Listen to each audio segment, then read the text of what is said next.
Hello and welcome to Spectrum Television News at 12. I am Uyai Anyekan, coming to you live from Uyo, the capital city of Akwa Ibom State, Nigeria. Let's take a look at some of the major stories. Kyari, CEO. Federal Executive Council approves 27.5 trillion naira 2024 appropriation bill. Plus, U.S. Secretary of State Blinken to travel to Israel, other places in Middle East this week. We will bring you details of these stories and more in a moment.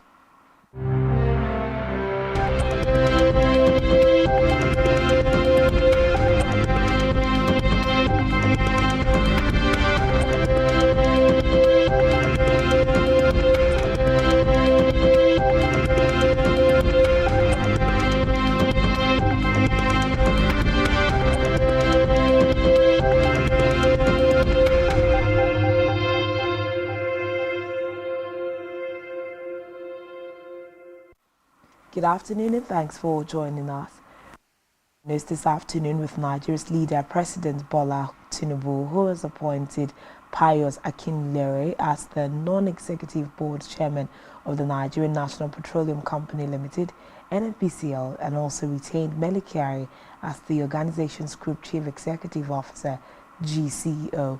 A statement by Tinubu's spokesman Ajuri Ngelale said Fedro is part of the new board and management of the NNPCL. Ngelale said the appointment, which is in compliance with Section 59, subsection 2 of the Petroleum Industry Act 2021, takes effect from December 1st, 2023. Apart from Kyari and Akinyelure, other members and board of the management include Umar Ajiya, Chief Financial Officer, Ledum Mite, Non-Executive Director, Musa Tumsa, Non-Executive Director, Gali Mohammed, Non-Executive Director, Professor Mustafa Aliyu, Non-Executive Director, David Ogbodo, Non-Executive Director, and Eunice Thomas, Non-Executive Director. Furthermore, the President also approved the appointment of two permanent secretaries, namely Okokon Udo, Permanent Secretary, Federal Ministry of Finance, and Gabriel Aduda, Permanent Secretary, Federal Ministry of Petroleum Resources. Meanwhile, President Tinubu has ordered a massive rehabilitation of dilapidated federal roads across the country. The roads include the Makurdi-Nsukka 9th Mile, East-West Road, Lagos-Abeokuta Expressway, Benin Bypass, collapsed bridges of Enugu-Port Harcourt Road, collapsed bridges of Shandam Plateau, Abuja-Kaduna Zaria Kano, and Gombe-Bauchi roads, among others. The Minister of Works, David Umahi, in a statement, noted that despite inheriting 6 trillion naira deficit in road infrastructure, confronts the challenges. According to him, the President urged the public to track the projects and give appropriate feedback to the government. Away from that, the Federal Executive Council, FEC, has approved a 2024 budget of 27.5 trillion naira. This followed the review of the Medium-Term Expenditure Framework, MTEF, earlier passed by the National Assembly, which benchmarked the exchange rate at 700 naira to $1 and crude oil price at $73.96 per barrel. Briefing newsmen shortly after the Federal Executive Council meeting at the Presidential Villa, the Minister of Budget and Economic Planning, Abubakar Bagudu, said it revised the MTEF and fiscal policy to use an exchange rate at 750 naira to $1 and also a benchmark crude oil reference price of $77.96 per barrel. According to Bagudu, the FEC also approved an appropriation bill for 2024 with an aggregate expenditure of 27.5 trillion naira, an increase of over 1.5 trillion naira from the previously estimated numbers. Which is an increase of over 1.5 trillion from the previously estimated using the old reference prices. The forecast revenue is now 18.32 trillion, which is higher than the 2023 revenues, including that provided in the two supplementary budgets. Equally and commendably, the deficit is lower than that of 2023.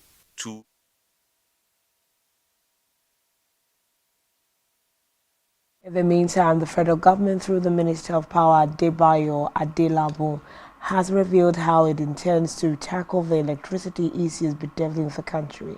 The minister suggested that the approach adopted by his predecessors have not worked, saying the plans to adopt a bottom-up approach is what will be next. According to him, his new approach would ensure that the country has an adequate supply of power in the not-so-distant future, as opposed to the top-to-bottom strategy adopted by former ministers. Adelabu made this known in Abuja at a roundtable for the legislature, judiciary and other stakeholders in the power industry on emerging issues, especially on the reenactment of the Electricity Act 2023. He argued that what the nation has always lacked is not competent engineers to get the work done, but the political will and the right leadership to drive improvement in the power sector. Moving on to the Green Chambers, where the House of Representatives has grilled the management of the Nigerian Upstream Petroleum Regulatory Commission (NUPRC) about declining signature bonus income. The chairman of the House Committee on Finance, James Faleke, disclosed this during an interactive session with income-generating agencies in Abuja. According to the document presented to the committee, the expected 251 billion naira revenue from signatures bonuses in the fiscal year 2024 will fall to zero by 2026. The legislators questioned the commission of the proceeds from the transfer of Federation properties to Nigerian National Petroleum Corporation Limited (NNPCL).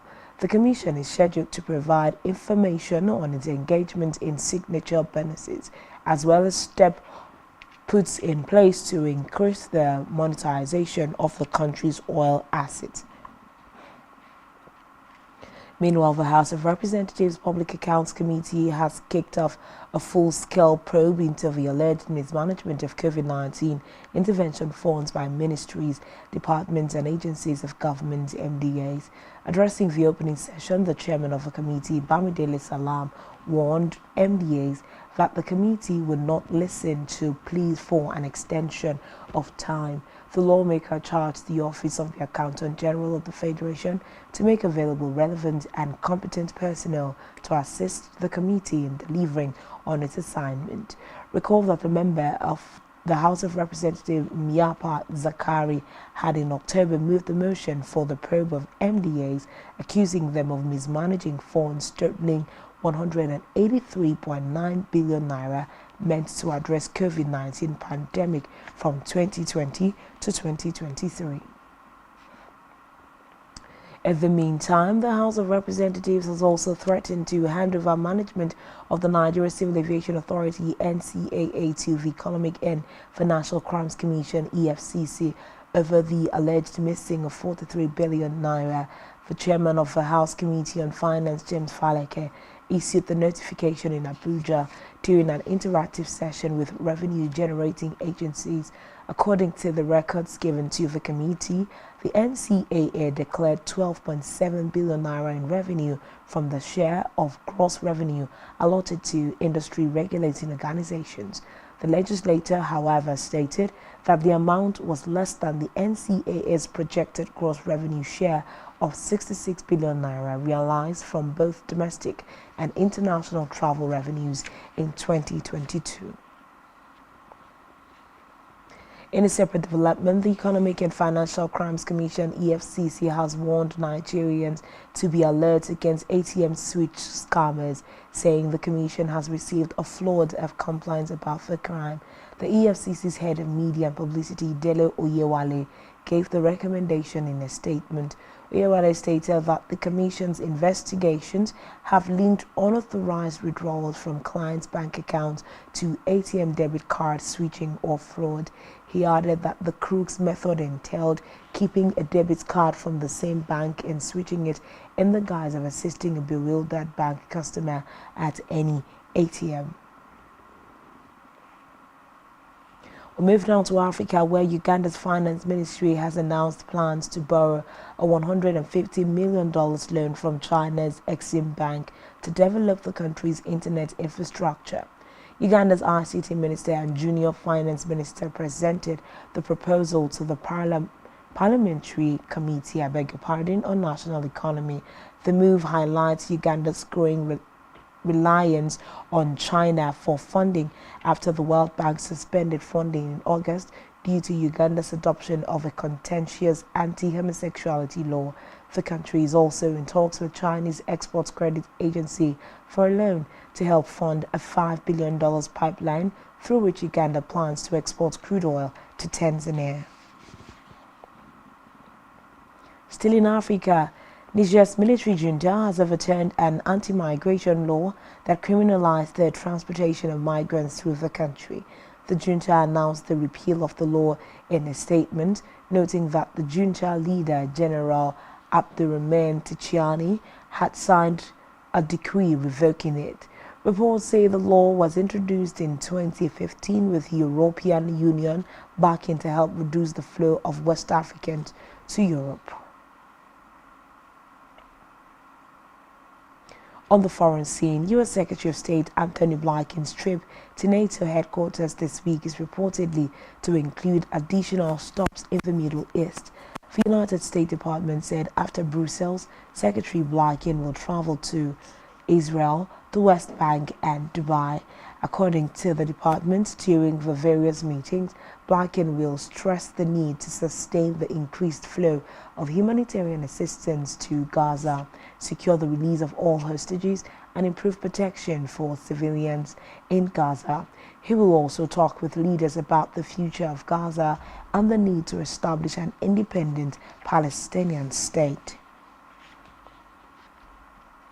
Still on the foreign scene, a joint UK and Ireland investment of more than £60 million is reportedly set to be announced to create 2 new science research centres to look at climate change. The announcement is expected to be made at the British and Irish Intergovernmental Conference BIIGC in Dublin later. Reports say the centres will focus on areas such as biodiversity and food sustainability.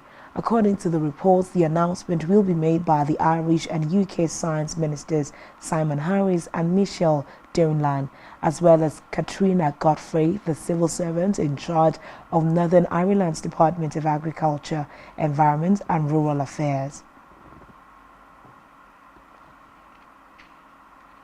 Still to come in the news.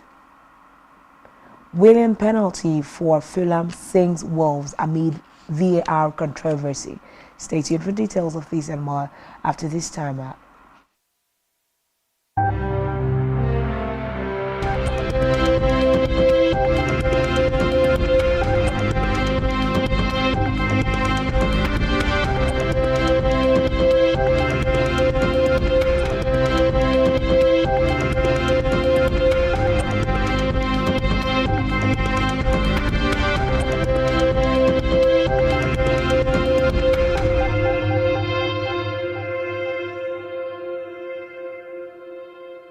Christmas season is here again. Are you aware that making your business or products visible on the television space gives your brand a wider visibility and patronage? In the spirit of the season, Spectrum Television is offering a whopping 25% discount on all services. Advertise your products and services while this offer lasts from 1st December 2023 to January 31st, 2024. We are a television with a passion to take your business and services on a satisfactory lane. You do not want to miss this opportunity. For more inquiries, visit our city office at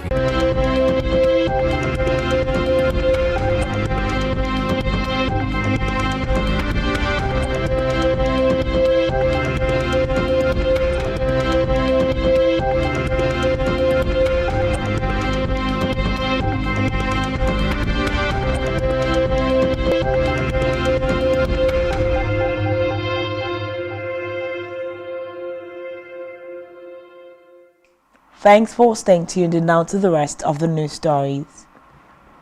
On our business news, the federal government has approved the sum of 3 billion naira for airport scanners. This is in a bid to reduce multiple agencies involved in manual bag checks at the airports. The Minister of Aviation, Festus Keyamo, disclosed this to newsmen after the Federal Executive Council being presided over by President Tinubu at the Presidential Villa, Abuja.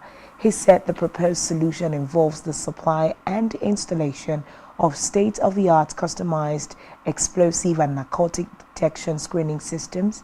According to with complaints of the harrowing experience or experiences that passengers go through at the airports where they have to physically search their bags. And so it's for the approval of the award of contract for the supply and installation of customized explosive and narcotics detection screening systems with remote and dual view for the international airports of Abuja, Lagos, Kano, Port Harcourt, and Enugu. Still in business, the federal government, through the Minister of Housing and Urban Development, Ahmed Dangiwa, has constituted a housing reform team of experts and stakeholders to develop a robust framework of the housing sector and ensure that housing agencies under the supervision of the ministry are enhanced to provide affordable homes for Nigerians. In a statement by the ministry's Director of Information, Badamasi Haiba, he also stated that the reform team would be deliberate on necessary legislative amendments such as the Land Use Act 1978, National Housing Fund Act 1992, Federal Mortgage Bank of Nigeria Establishment Act 1993, Federal Housing Authority Act 1973, among others. The minister made this disclosure during a meeting with a delegation from the Housing Development Advocacy Network led by Ugochukwu Chime at the ministry's headquarters in Abuja. He explained that the reform team would be made up of representatives from higher agencies, professional bodies, as well as academia to develop a robust framework for the reform of the housing sector by thoroughly reviewing relevant laws. In health, medical practitioners have given reasons why people should maintain good oral hygiene at all times, disclosing that poor oral hygiene has been linked to serious health conditions like cancer, heart attacks, and renal failure. According to them, poor oral hygiene can lead to the growth of bacteria in the mouth, which can then travel to other parts of the body and cause serious damage. The experts maintain that taking care of one's oral hygiene is not just about brushing and flossing, but also about visiting the dentist regularly for checkups and cleanings. They added that chronic kidney patients are found to suffer numerous systemic complications that may contribute to poor oral health and cause heart diseases. Still in health, medical experts have also warned that prolonged use of painkillers can cause irreversible damage to the liver and may even lead to death. They noted that depending on painkillers to manage chronic pain could damage vital organs of the body, especially the liver, if taken over a long period. The physicians explained that the reason why over-reliance on painkillers could cause such massive damage to the liver and kidneys was because they reduce the production of prostaglandins, which they said are chemicals that help to protect the organs. According to them, painkillers can lead to severe health complications by destroying the body's natural defense mechanisms. Moving now to sports, where Williams scored an injury time winner from the penalty spot as Wolves were on the wrong end of more video assistant referee controversy in their Premier League defeat at Fulham. With the score at 2-2, referee Michael Salisbury awarded the match's third penalty after a VAR review.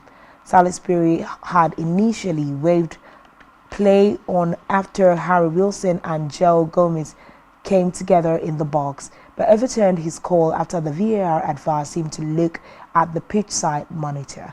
William then dispatched his second sports kick of the half. Still in sports, LeBron James set the record for most minutes played in the National Basketball Association (NBA). On the same night, he suffered the heaviest defeat of his career. James, aged 38, scored 18 points in the Lakers' 138-94 defeat by the Philadelphia 76ers.